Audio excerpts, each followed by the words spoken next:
Aqui no estúdio eu continuo conversando então com o dermatologista Paulo Ricardo Martins Souza e com Gladys Lima, presidente da Psoríase Brasil. Doutor Paulo, acho que é isso mesmo, né? É uma fase, muita gente, né, sofreu com as espinhas, com a acne, mas tem essa preocupação, tem que ter essa preocupação com o tratamento correto, né?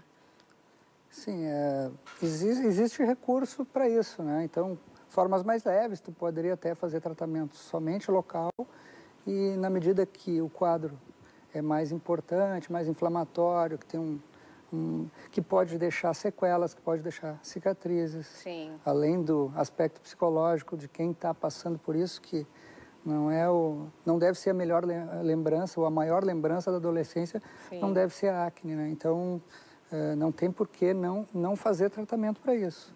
Já é uma fase complicada na vida, né, de qualquer pessoa e ainda com essa questão. Agora, qual a gente pode destacar aí que é o maior perigo ou os maiores perigos também, seja para acne ou para outras doenças, psoríase também que a gente está falando aqui hoje, de tratamentos alternativos? Porque a gente sabe que muita gente tem receitinhas de todos os tipos para tentar amenizar, né, essas doenças da pele e às vezes elas podem, inclusive, causar essas cicatrizes e piorar a situação, né? Sim, isso acontece em várias doenças, né? Sim. Em vários não só de palpites, pele, né? Agora, eu acho que tem que procurar um profissional que saiba do que está tratando, né? Evitar... tem coisas caseiras que podem trazer danos, né? Isso não é uma coisa infrequente. Tem que se procurar para cada coisa, acho que tem que procurar a pessoa que entenda, né? Não só na área médica. Se tu vai falar de qualquer área da nossa vida, a gente vai procurar a pessoa que saiba do que está tratando, né? Porque... E mesmo em relação ao tratamento, nem sempre o que serviu para um vai servir também para o outro, né? Certeza. Eu usei isso aqui, passa aqui. Então, procurar realmente uma ajuda médica. Coisas caseiras não tem como ter uma... dependendo do que tu tem, do que tu apresenta, não tem, assim, utilidade discreta, não costuma ajudar e existe risco de agravar, né, de causar problemas, né. Lesões ainda maiores. Gladys, isso acontece também com quem tem psoríase, eu acho, né? Tu estava aí balançando, confirmando. A grande maioria, porque é um desespero, às vezes, né? Tentar se livrar daquelas lesões. Exatamente. Usam de tudo. Babosa pura. Receitas é o que mais tem se visto na internet para melhora e cura da psoríase. Que, na verdade, não existe cura da psoríase. É uma doença crônica, a gente consegue o controle da doença. Mas isso acontece e este é o nosso papel como organização, de orientar esse paciente, porque a doença ela é diferente para cada indivíduo e os tratamentos também são individualizados. Sim. E usar a receitinha não funciona, não. O que você tem em tratamentos hoje em relação à psoríase, por exemplo? Hoje para controle da doença? Tem tratamentos tópicos, sistêmico, fototerapia e o que tem de mais moderno hoje são os tratamentos de alta complexidade, que é os imunobiológicos. Sim. Que ainda são medicamentos que, para psoríase, não está na rede pública. É uma luta para se conseguir. Em busca dessa... E o que tem, Fernanda, tem falhas.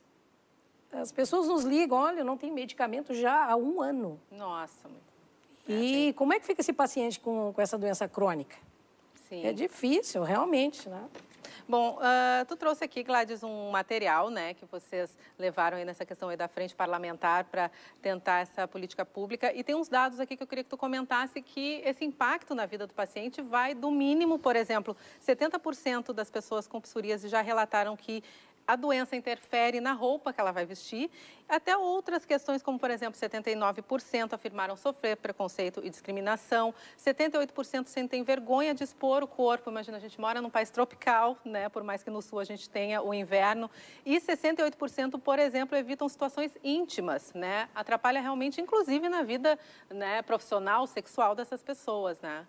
Esses dados nós temos um sistema de dados, de banco de dados, que a doença não tem, nós só temos estimativa da doença, não se tem dados precisos. A SBD, o ano passado, fez um levantamento, deu em torno de 1,3% da população. Mas acredita-se, eu acredito mais esse dado, viu? Sim. Pelo que a gente vem trabalhando nesses anos. E esses dados partem de um banco de dados. As pessoas respondem, são questionários, são enquetes que nós provocamos para entender um pouco mais desse paciente. Existem muitas lacunas ainda com relação a esse paciente, mas esses dados realmente são bem alarmantes. São dados já pela Organização Mundial da Saúde, tem um relatório global que forma exatamente esses dados a nível global.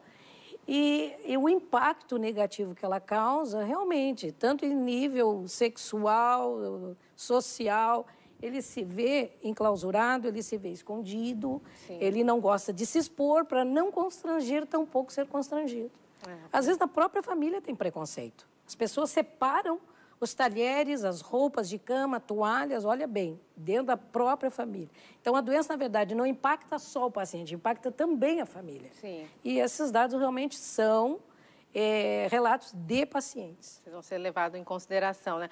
Doutora, a gente falava aqui também de outros cuidados com outras doenças, né? A gente falou do coração, enfim. Que cuidados a gente pode ter com a pele, né? Que é o maior órgão do corpo humano, e às vezes a gente não pensa nessa prevenção. O que a gente pode fazer no dia a dia aí para evitar algumas doenças ou alguns danos para a pele? Cuidar da saúde da pele. Bom, na verdade, isso vai depender para tu prevenir, tem que saber o que tu está querendo prevenir, né? Então, assim, preocupação com dano, tipo, como câncer de pele. Então, Sim. não se expor ao sol. Filtro solar. Não se expor ao sol digamos, talvez o fator mais importante. Usar filtro solar adequado também. Se tu pensar em doenças infecciosas, né, aí tu, para cada doença sexualmente transmissível, bom, tu vai ter teus métodos de prevenção. Então, vai depender do que tu está querendo prevenir. Aquilo que se diz para as outras questões de saúde, por exemplo, beber água, se alimentar de uma maneira saudável, fazer exercício físico, também aparecem na pele esse tipo de hábito? Existe um conceito de que a tua pele ressecada, se tu tomar água, tu hidrataria a tua pele. Isso não é verdade. Então, se tu tem a pele ressecada, tu tem que usar hidratante adequado, né? Se tu tiver coceira e essa pele tu passar um hidratante, por exemplo, junto com o ressecamento, se tu tiver coceira, tu pode agravar o teu problema se tu tiver uma dermatose, se tiver alguma coisa que não signifique só ressecamento. Então, mas realmente beber água é uma coisa saudável, deve ser feito, mas não que isso vá modificar a condição da tua pele, né? Vou colocar aí o dermatologista, então, também na nossa lista aí de cuidados, né, dos check-ups no dia a dia. A hidratação, Paulo... não só para complementar, a hidratação da pele é uma coisa a única coisa que, às vezes, uma propaganda pode passar de que tu hidratar uma pele, tu está evitando o envelhecimento da pele. Também. Pele ressecada não é pele envelhecida. Então, assim... O envelhecimento da pele existe de duas maneiras. O cronológico, que é da tua idade, e o envelhecimento extrínseco, que é principalmente solar. A gente vê onde as pessoas envelhecem mãos, rosto. Áreas que a gente nota envelhecimento são áreas expostas ao sol. Ter esse cuidado aí com o sol, então. Muito obrigada, Dr. Paulo e Gladys, pela presença de vocês aqui hoje no Panorama. Boa noite. Boa noite. Obrigada.